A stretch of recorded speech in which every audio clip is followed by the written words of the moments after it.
Ici, nous allons voir les guerres étrangères. Maintenant, par rapport à tout ce que nous avons, bien que la plupart des guerres qui se trouvent en République démocratique du Congo sont considérées comme des guerres étrangères. Mais normalement, nous allons voir si réellement ce sont des guerres étrangères. C'est ça le grand débat que nous avons pour le moment. Parce que la plupart déjà considèrent que toutes les guerres qui se trouvent en République démocratique du Congo sont alimentées par les étrangers. Mais ici, ce qui est vrai, les ressources sont effectivement alimentées par certains conflits des réseaux internationaux, mais ce qui est à la base, nous devons savoir que ce qui est plus complexe, dire que toutes les guerres sont uniquement créées par les étrangers, ou soit créées de l'intérieur, simplifie une réalité douloureusement complexe.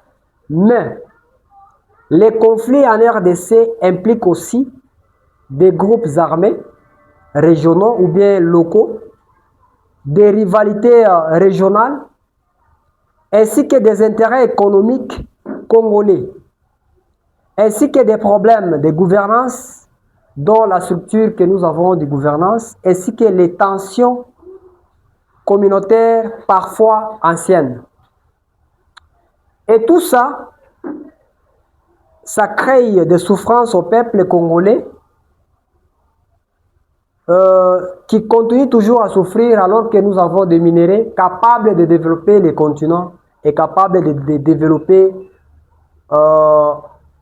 la République démocratique du Congo.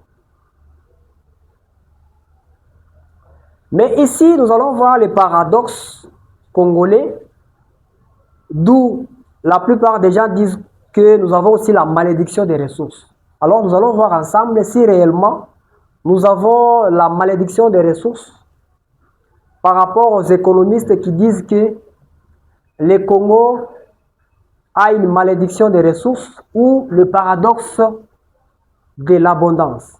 Maintenant, avec tout ça, nous allons voir ensemble avec vous pourquoi c'est paradoxe. C'est paradoxe parce que lorsque l'argent vient principalement du sous-sol, il y a des gens qui veulent contrôler maintenant les sous-sols pour priver les autres. Mais lorsque nous avons des conséquences concrètes, ces phénomènes se traduisent par une dépendance économique aux matières premières.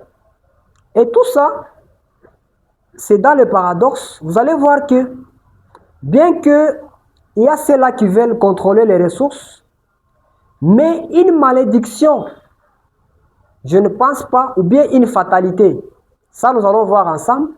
Mais il est crucial de comprendre que la malédiction des ressources n'est pas une loi naturelle. C'est le résultat du choix politique. Rien que ça. Alors avec ça, nous allons continuer tout ça à partager avec vous. Pour tous ceux-là qui ont des questions, vous allez m'écrire en commentaire. Nous allons vous répondre. Nous sommes là pour vous.